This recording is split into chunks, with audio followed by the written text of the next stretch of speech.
Hey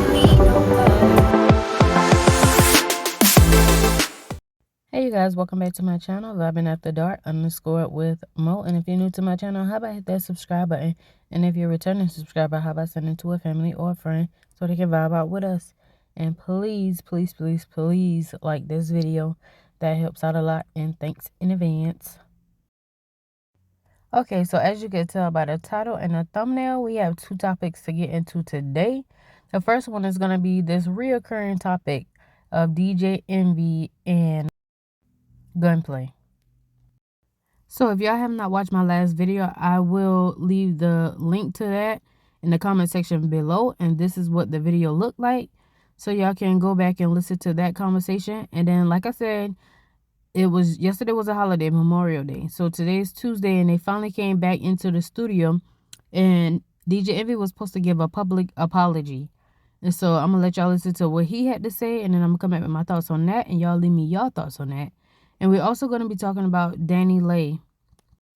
Homegirl thought she was going to have fun this weekend in Miami and party and drink and just go back home by her day, I guess. But she caused a whole accident out here and she got arrested over the weekend. So let's get into this DjEnvy and Gunplay situation. And then I'll come back and talk about Danileigh again. And I said, if your wife was offended, that wasn't my intent. And you apologize. And I said, that's not my intent. I apologize. Which men should do. Right. Because I was like, you're a friend to the room and you felt the way, we can have a discussion. Yeah. Now, the thing is, he ended the call there. Charlamagne, how long did we talk on the phone after?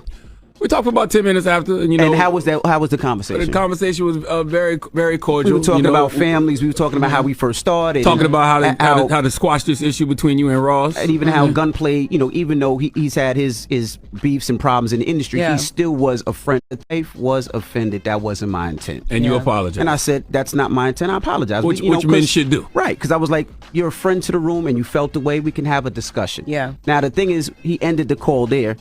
Charlamagne, how long did we talk on the phone after?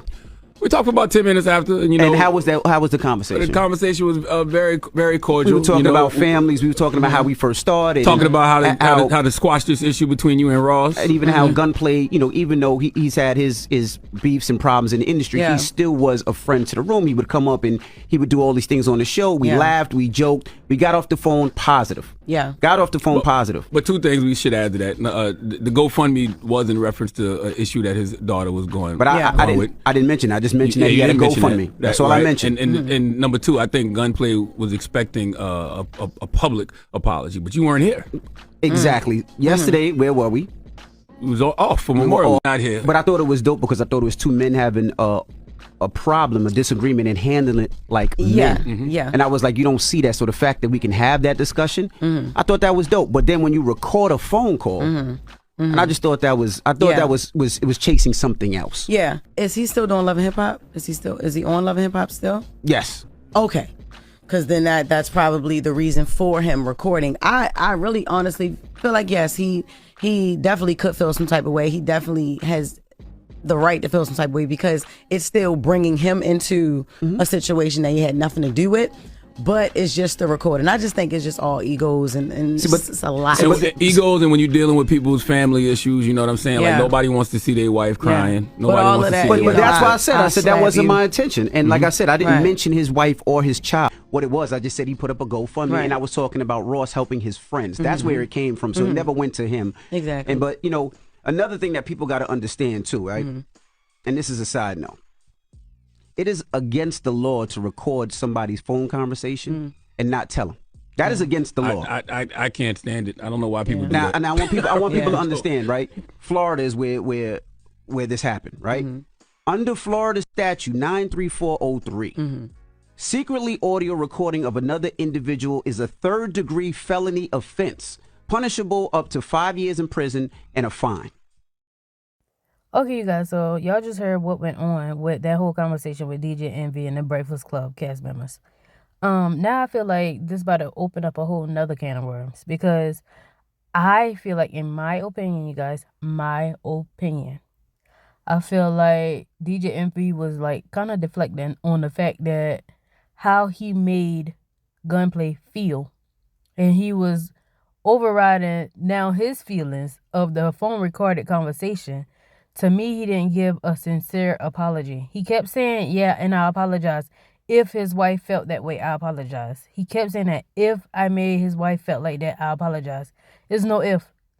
Because for Gunplay to already had to come on here and act like he wanted to slap the mess out of DjEnvy, you know his wife felt some type of way.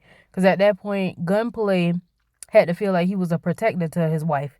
He had to feel like he had to show and prove like he the man to DjEnvy, which I felt like that part was kind of overboard, but you can't tell him how to feel because that's how he made them feel. Now, I do feel like, in my opinion, that DjEnvy was more sincere over the phone than he was on air or whatever. But I guess into DjEnvy defense too, if they had a longer conversation and you only record and put out the part that, oh, I'm going to slap the S out of you, okay, now I'm on DjEnvy's side with that part. Why you ain't put the whole recording out? When y'all done calmed down, y'all done made peace, and y'all done talking, now you trying to get Rick Ross and him to, hash things out. Why you ain't played the whole conversation? Why you only played the part where you act like you was so tough and going to slap him? So now I can see DjEnvy frustration and anger in that part, and that making him say, okay, if I really want to, I can sue you, because he got the code numbers and everything where he can sue him. He on it.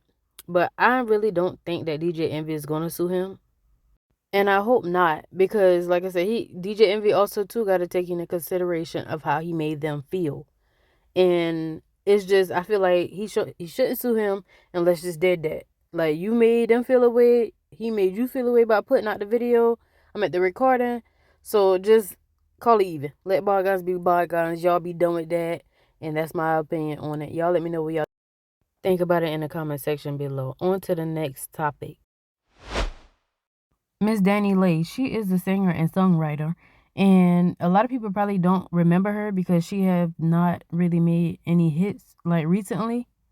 But a lot of people keep introducing her as the baby's mother. And that's how a lot of people do know her. But she is somebody, and she was somebody before the baby. So I'm going to play y'all a snippet of her song Easy. Y'all might know that song. Then y'all know who I'm talking about. Just relax. So yeah, I hope y'all can listen to that little snippet and see if y'all can remember her by that little piece of that song. Y'all know I can't play much more because of copyright reasons. So I'm going to just read y'all an article from what TMZ said what happened. Okay, so according to TMZ, Danileigh spent the end of Memorial Day weekend in jail after this cop said she hit somebody with her car while driving under the influence. The singer, who is also the baby's ex-mother to one of his kids, was arrested early Tuesday morning in Miami Beach, where police claim she was involved in a DUI hit and run, which ended with a serious back injury to the alleged victim, who was riding a moped. According to the police report obtained by TMZ, Danny was seen by several witnesses driving at a high rate of speed and swerving in and out of lanes near Miami Beach. Eventually, cops said she struck somebody who was on a motorized scooter and dragged the moped for about a block. Somebody flagged down a nearby officer, who then initiated a stop. In the paperwork, the cop describes Danny as smelling of alcohol. He conducted a field sobriety test, which he said she failed, and says she later took a breathalyzer. The officer claims she blew a 0.145 and a 0.148, nearly twice the legal limit. Danny was cuffed and taken to jail, where she was booked on 3 felony charges: driving under the influence, leaving the scene of a crash with serious bodily injury, and DUI damage to the property. As for the person whom cops say was hit, cops claim they were treated at a local hospital, where they say they were told by docs that this man suffered a kidney laceration and a spinal fracture. We've reached out to Danny's team for a comment. So far, no word back. Okay, you guys, so that's what TMZ had to say. This is her mugshot, and I'm going to read y'all a few of the comments from Instagram and let y'all know what those people say. I don't feel bad for anybody who hit somebody and actually drive away. That's ignorant for real. Another one said, with her status, you can't get someone to drive you. You're a celebrity. People will love to drive you around for free. That's true. And the last one said, I have no sympathy. We have Lyft, Uber, shoot, even a taxi. you have money to drink, you can put some to the side for transportation.